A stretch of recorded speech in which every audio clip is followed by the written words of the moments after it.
तो कह रहे हैं कि ये जो रामायण की कथा है, जो भक्ति पूर्वक सनत कुमार जी ने पूछी और नारद जी ने उनको सुनाई, क्योंकि नारद जी ने ही महर्षि वाल्मीकि को भी प्रेरणा दी थी ये लिखने की, तो इसलिए नारद जी इस कथा के बारे में पूरा जानते थे पहले से भी, तो उन्होंने ही पूछे जाने पर सनत कुमार को भी ये कथा सुनाई।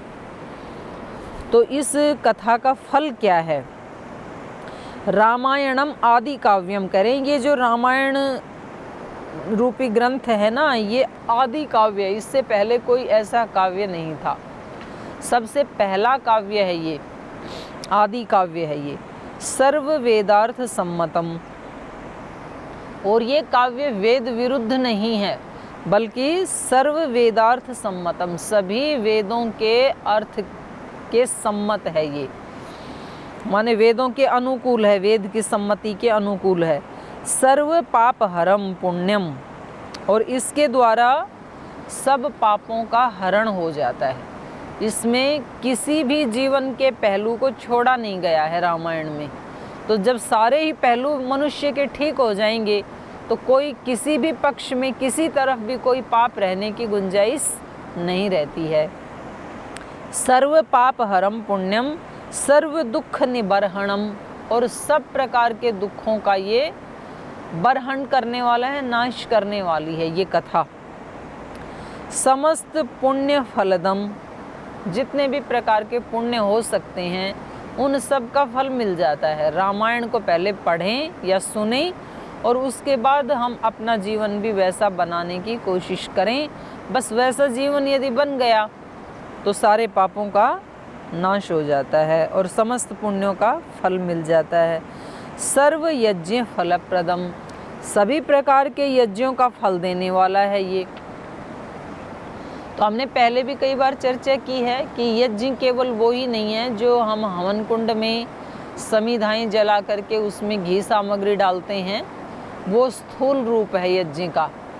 गीता के भगवान कृष्ण ने भी यज्ञ को कहा है कि हम जो भी कर्म करते हैं और जिस व्यक्ति के प्रति माता पिता, गुरुजन, समाज, राष्ट्र, बच्चे, पति पत्नी, मित्र, भाई बहन, देवतागण, सारी समष्टि सृष्टि, इन सब के प्रति जो हमारा कर्तव्य है वो उनका हक उनको देना, उनका अधिकार उनको देना, यही यज्ञ की परिभाषा वहाँ पर बताई है।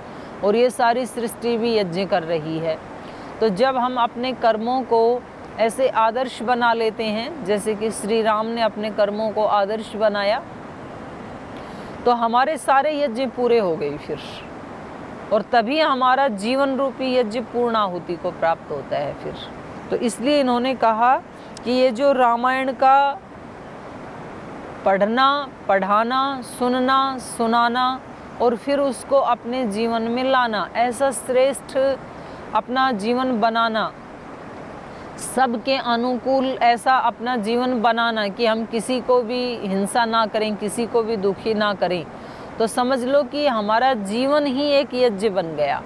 हमें आधा घंटा 1 घंटा यज्ञ जो करते हैं वो तो करना चाहिए ही, उसके साथ साथ हमारा जितना भी पूरे दिन का जो जीवन है तो उसमें एक एक कर्म, एक एक विचार, एक एक हृदय की भावना, हमारा एक एक बुद्धि का निर्णय, हमारी इंद्रियों का एक एक कर्म, वो यज्ञ जैसा ही होना चाहिए। जैसे यज्ञ करके व्यक्ति को बहुत अच्छा लगता है कि मैंने कितना पुण्य का कर्म किया, ऐसे ही एक एक काम करके व्यक्ति को बहुत अच्छा लगना चाहिए।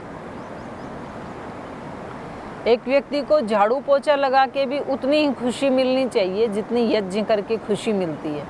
खाना बना के, बर्तन साफ करके, कपड़े धो के भी उतनी ही खुशी मिलनी चाहिए जितनी खुशी यज्ञ करके मिलती है।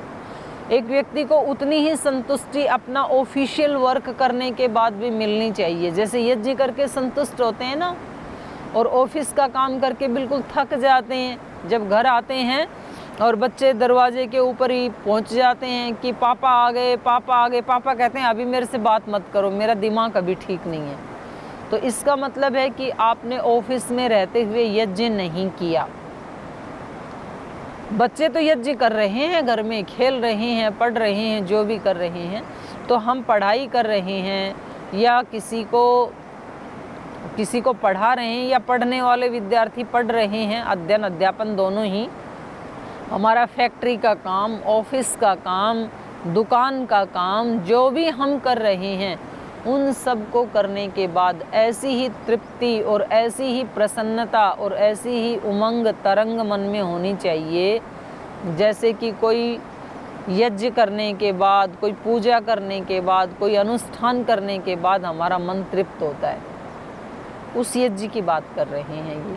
तो जिसका श्री राम जैसा जीवन होगा तो उसको तो उसका पूरा जीवन ही यज्ञ बन जाएगा, पार्ट टाइम यज्ञ नहीं होगा। तो इसलिए यहाँ पर कहा कि रामायण के अनुकूल जिसका जीवन है वो व्यक्ति को सर्व यज्ञ फलप्रदम, ये रामायण ऐसा पवित्र काव्य है कि सब यज्ञों का फल देने वाला है। ये पठन्ति अत्र विबुधाः, विबुधाः मतलब विशेष रूप से जो बुद्ध हो गए हैं, माने विद्वान, अर्थात विशेष ज्ञान जिन्होंने प्राप्त कर लिया है, जो आत्मवेत्ता हैं, जो ब्रह्मवेत्ता हैं, जिन्होंने इस संसार के शरीर के रहस्य को जान लिया है और अपनी आत्मा के रहस्य को भी जान लिया है कि मेरा क्या स्वरूप है, और उसको जान के वैसा ही आचरण करते हुए जो जीते हैं, तो उनके लिए कहा यहाँ पर ये भी बुधाः, जो विशेष विद्वान, अत्र श्लोकम पठन्ति, रामायण का एक श्लोक भी वो लोग पढ़ लेते हैं, और एक श्लोक ही नहीं, श्लोकार्धम एव च, एक श्लोक का आधा भी यदि पढ़ लेते हैं तो न तेषां पाप बंधः कदाचित अपि जायते, कभी भी उनको पाप बांध ही नहीं सकता है। माने ये रामायण इतना पवित्र काव्य है कि इसका एक एक श्लोक, पूरी रामायण की तो बात ही छोड़ दीजिए, इसका एक एक श्लोक भी, माने जब आप कहीं परेशान हैं, कोई आपके सामने कोई दिक्कत है, कोई तनाव है, किसी दुविधा में हैं, आप रामायण को कहीं से भी खोल लीजिए, आंख बंद करके आप ऐसे निकालें कहीं से भी, और जहाँ से भी आप कोई श्लोक पढ़ेंगे ना, वहीं से आपको समाधान मिल जाएगा। ऐसा है ये रामायण। और कह रहे हैं केवल एक श्लोक नहीं, श्लोकार्धम एव च, आप उसका एक आधा श्लोक का आधा भाग भी यदि पढ़ लेंगे तो वो भी हमें उस पाप से बचाने वाला है। रामार्पितम इदम पुण्यम काव्यम तु सर्वकामदम, राम अर्पितम इदम पुण्यम काव्यम, कह रहे हैं श्री राम को समर्पित किया हुआ यह पुण्य काव्य सर्व कामदम, सब प्रकार की कामनाओं का दमन करने वाला है। भक्त्या शृण्वन्ति विदन्ति तेषां पुण्य फलम शृणु, रामार्पितम इदम पुण्यम काव्यम, इसका अभिप्राय क्या है, राम को कैसे अर्पित कर सकते हैं। राम का अर्थ है यहाँ पर ब्रह्म, इसी को योग दर्शन में कहा ईश्वर प्रणिधान। जो काम करते हैं वो पहले तो भक्ति भाव से करते हैं, यज्ञ की तरह से करते हैं, और करने के बाद फिर वो भगवान के चरणों में समर्पित कर देते हैं। तेरा तुझको अर्पण क्या लागे मेरा, नहीं कुछ है मेरा।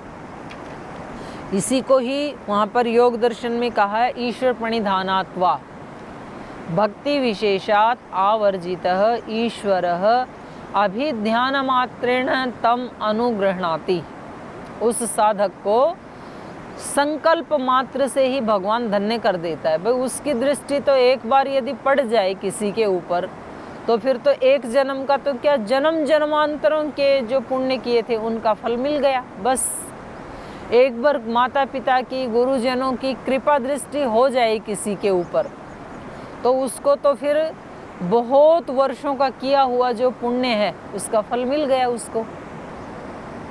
तो इसलिए यहाँ पर क्या कहा,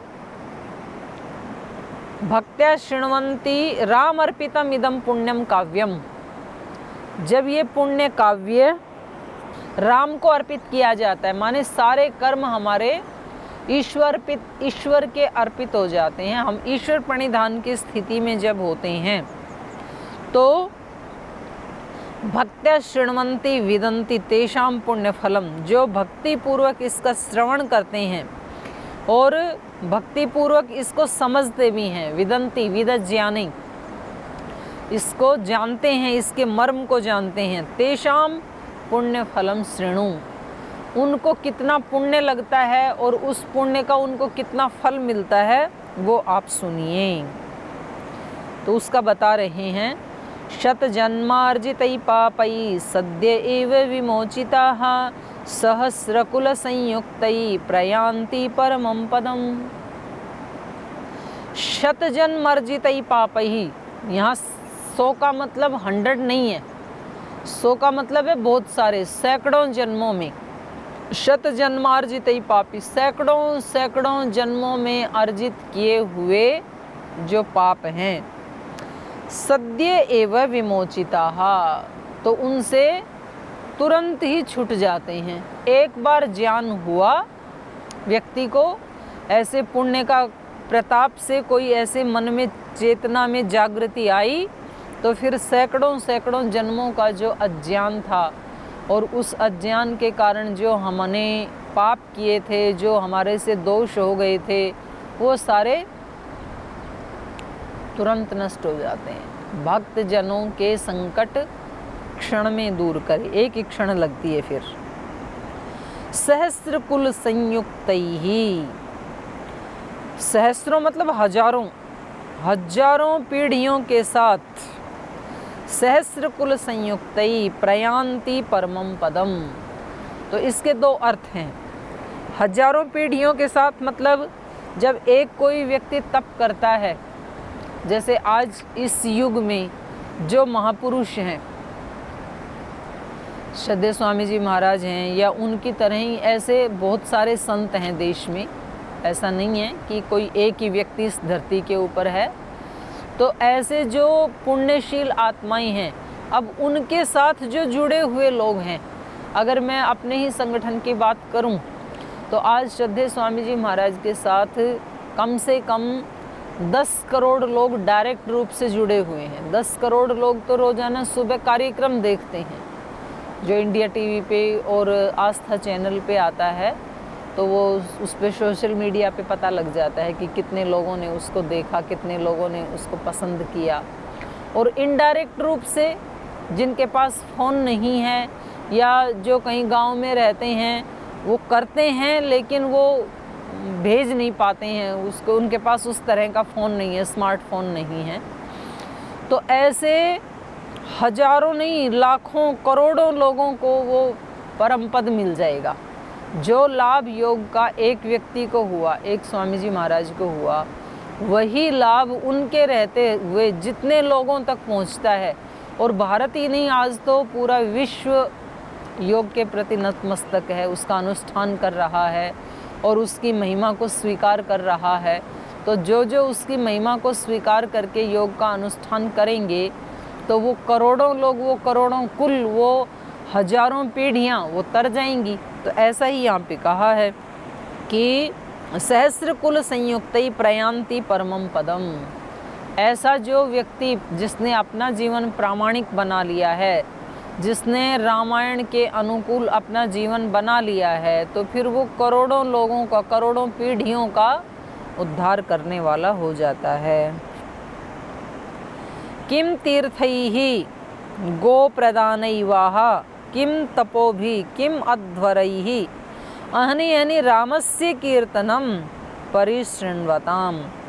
कह रहे हैं और जो काम करने होते हैं उनमें वो हमारे अकेले से नहीं हो पाते हैं, उसमें हमें दूसरे की सहायता की ज़रूरत होती है। अगर हमें किसी तीर्थ यात्रा पे जाना है तो वहाँ जाने के लिए हमें फिर कोई साधन चाहिए, कोई ले जाने वाला चाहिए, कोई गाड़ी, ट्रेन, प्लेन चाहिए, कोई उसका किराया चाहिए, फिर कोई व्यक्ति वहाँ हमें ले जाए, संभाले, तो किसी दूसरे की हेल्प लेनी पड़ती है। गो प्रदानैर्वा, अगर हमारे पास धन है तो हम गो आदि, स्वर्ण और वस्त्र आदि का दान कर सकते हैं। यदि नहीं है तो हम वो दान पुण्य नहीं कर सकते, वो पुण्य हम नहीं कमा सकते हैं।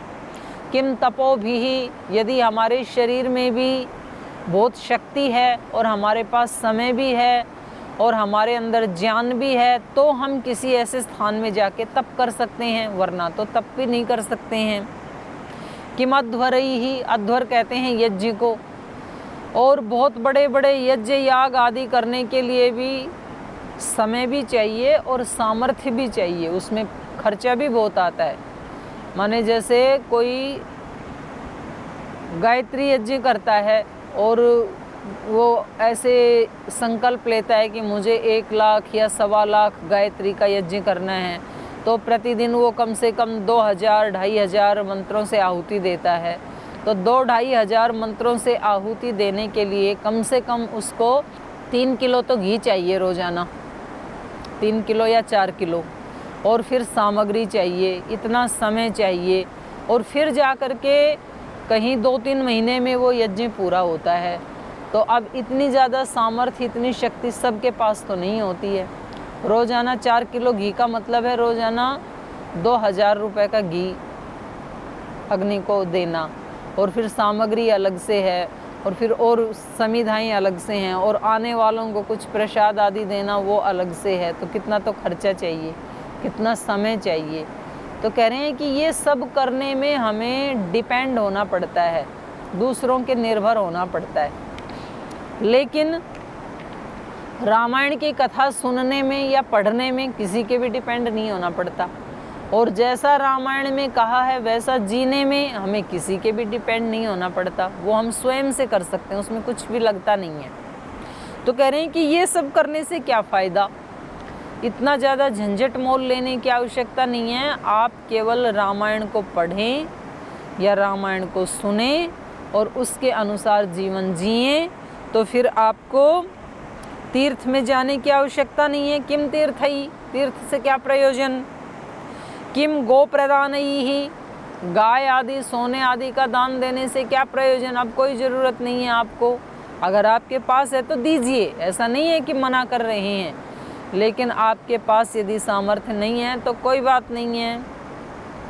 रामायण के पढ़ने सुनने से और वैसा आचरण करने से ही आपको वो सारा फल मिल जाएगा। किम तीर्थई किम गो प्रदानैवा किम तपोभिः, इतना तप नहीं कर पा रहे हैं आप, जाके कहीं जंगल में, गुफा में, पहाड़ में, कंदरा में, हिमालय में, कोई बात नहीं, आप अपने घर में बैठ करके रामायण का पाठ करें, रामायण की कथा सुनें, कहीं जाकर वैसा आचरण करें। किम अध्वरैः, बड़े बड़े यज्ञ याग करने की कोई आवश्यकता नहीं है, उनसे क्या प्रयोजन है जब आपका जीवन ही रामायण के अनुसार हो गया। अहनि अहनि रामस्य कीर्तनम परिशृण्वताम, प्रतिदिन रामस्य कीर्तनम, उस राम के नाम का कीर्तन माने उसके गुणगान का आप अनुष्ठान करें, उसका गुणगान करें, उसके नाम का श्रवण करें। राम का मतलब है यहाँ पर ब्रह्म, भक्ति, भक्ति भाव से उस ब्रह्म के, उस राम के गुणों को अगर आप प्रतिदिन गाएं श्रद्धा भक्ति से, तो आपको इन सारे कर्मों का फल मिल जाएगा। इसकी शुरुआत कब करनी चाहिए ये पहले कई बार बता चुके हैं, फिर से याद दिला रहे हैं। चैत्रे माघे कार्तिके च रामायण कथामृतम, चैत्र मास में, माघ मास में और कार्तिक मास में इस रामायण की कथा का अमृत जो है वो सुनना चाहिए। नवई अहोभिः, 9 दिन में, नवई अहोभिः श्रोतव्यम, 9 दिन में इसको सुनना चाहिए जो रामायण का कथामृत है। राम प्रसाद जनकम, राम भक्ति विवर्धनम, तो ये 9 दिन का रामायण रूपी महाकाव्य का सुनना, ये क्या करेगा, क्या फल देगा। राम प्रसाद जनकम, राम के प्रसाद का जनक है ये। प्रसाद लाते हैं ना हम मंदिर में से, तो एक तो मंदिर वाला प्रसाद, पंडित जी का प्रसाद, और एक तो माता पिता गुरुजनों का प्रसाद, और एक हमारी अपनी आत्मा का प्रसाद, और एक भगवान का प्रसाद। तो ये रामायण का जो फल है सुनने का, वो क्या है, कि हमें भगवान का प्रसाद मिल जाता है, भगवान की कृपा, अहेतु की कृपा के हम पात्र बन जाते हैं। तो ये रामायण ऐसा है, रामायण काव्य का पढ़ना या सुनना और फिर उसको जीना कि हमने मानो भगवान की कृपा का साक्षात अनुभव कर लिया है। राम प्रसाद जनकम राम भक्ति विवर्धनम। और जितना हमने सुना तो उससे फिर और हमारी भक्ति बढ़ जाती है, तो हमारी भक्ति को भी बढ़ाने वाला है ये। क्योंकि उपनिषदों में एक श्लोक आता है, व्रतेन दीक्षाम आपनोति दीक्षया आपनोति दक्षिणाम, दक्षिणा श्रद्धाम आपनोति श्रद्धया सत्यम आप्यते। जब कोई व्यक्ति कोई श्रेष्ठ काम करने का व्रत लेता है, व्रतेन दीक्षाम आपनोति, पहले तो संकल्प लेता है कोई शुभ काम करने का और फिर अगले दिन उस काम को कर डालता है। जब कर डालता है इसको कहा दीक्षा। पहले रात को व्रत लेता है कि मैं कल सुबह 4 बजे उठूंगा ब्रह्म मुहूर्त में और उठ करके ध्यान लगाऊंगा, ये हो गया व्रत। और फिर सुबह वो उठ जाता है और ध्यान लगा लेता है, ये हो गई दीक्षा। तो इसलिए 2 शब्द आते हैं हमारे यहाँ, शिक्षा, दीक्षा।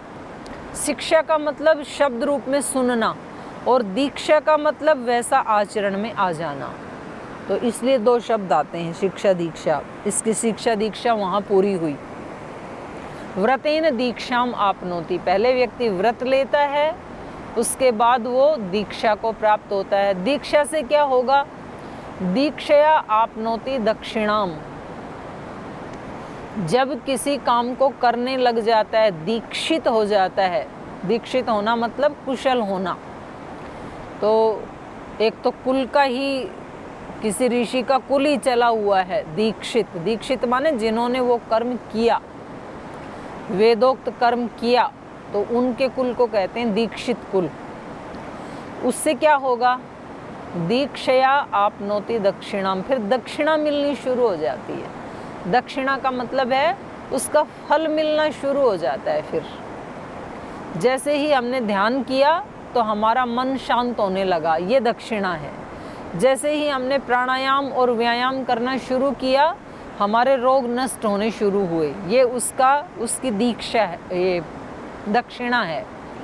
और जैसे ही रोग शांत हुए, व्यायाम प्राणायाम करते करते, ध्यान करते करते, तो फिर हमारे मन में एक पॉजिटिव एनर्जी बढ़ने लगी आत्मा में, ये उसकी दक्षिणा है। जैसे ही कोई व्यक्ति नौकरी पे जाने लगा तो उसको महीने में फिर तनख्वाह मिलने लगी, ये उसकी दक्षिणा है। जैसे ही किसी व्यक्ति ने यज्ञ आदि याग आदि करवाया तो उसको वहाँ से फिर उसका जो भी पारितोषिक है, फल है, उसकी दक्षिणा है, वो मिलने लगी। तो जो हम करते हैं, जैसे ही किसी व्यक्ति ने पाप करना शुरू किया तो उसमें के मन में बेचैनी, अशांति, तनाव, टेंशन आने लगे, ये उस पाप का दक्षिणा है ये। तो जो भी हम करते हैं, दीक्षित होते हैं। कोई दोनों ही प्रकार का व्रत ले सकता है व्यक्ति, अच्छा काम करने का भी ले सकता है, बुरा करने का भी ले सकता है।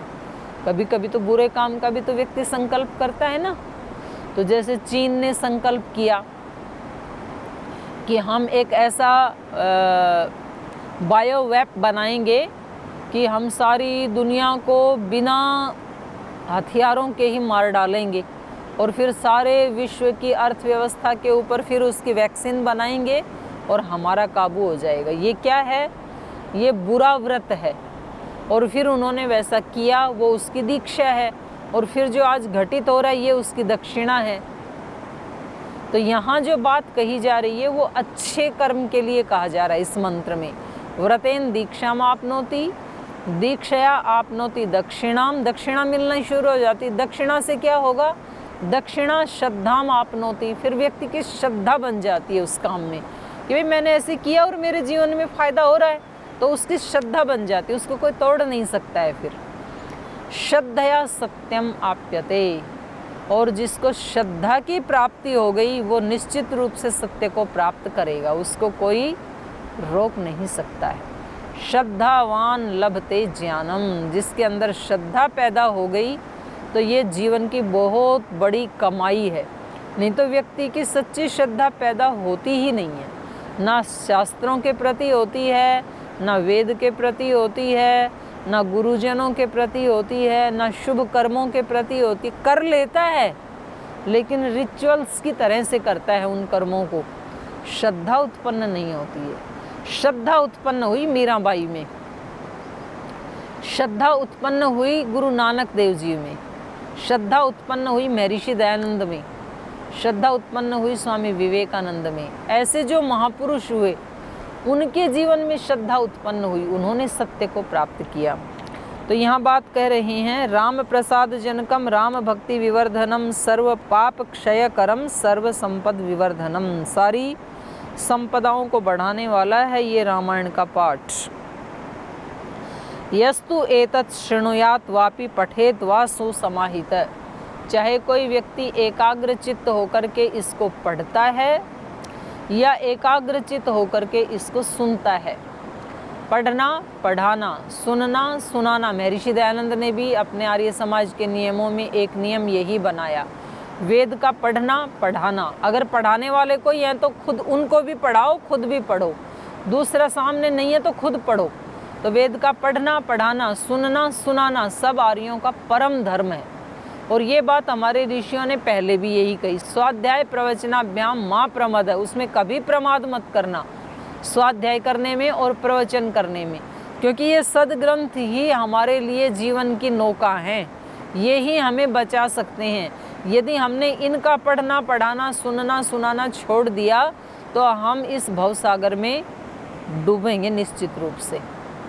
और इसको एक किसी रिचुअल की तरह भी नहीं करना कि चलो जी पाठ करना है, आधा घंटा फटाफट श्लोक उच्चारण किया, निपटाया, करे नहीं। श्रद्धा पूर्वक करना, सुसमाहिता, समाहित चित्त होकर के जो कोई इसको सुनता है या पढ़ता है, सर्व पाप विनिर्मुक्तः, सब पापों से वो विशेष रूप से मुक्त हो जाता है। और विष्णु लोकम च गच्छति, और वो विष्णु लोक को प्राप्त हो जाता है। विष्णु लोक कोई पृथ्वी लोक की तरह कोई स्पेशल स्थान नहीं है। विष्णु का मतलब होता है सर्वव्यापक। उस सर्वव्यापक को वो अपने हृदय में अनुभव कर लेता है, ये है विष्णु लोक को प्राप्त होना। माने सब जगह व्याप्त जो परमात्मा है उसकी वो अनुभूति कर लेता है। और अपने शरीर में देखें तो वो एक उच्च चेतना में प्रतिष्ठित हो जाता है। इसी का नाम परम पद है, इसी का नाम परा शांति है, इसी का नाम वैकुंठ है, कुंठा से बाहर निकलना, इसी का नाम विष्णु पद है।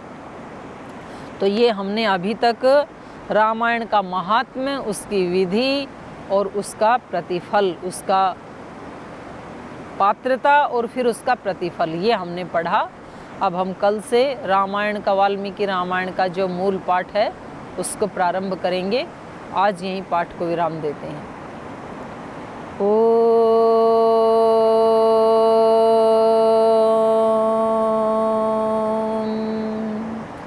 शांति शांति शांति। श्री गुरुभ्यो नमः।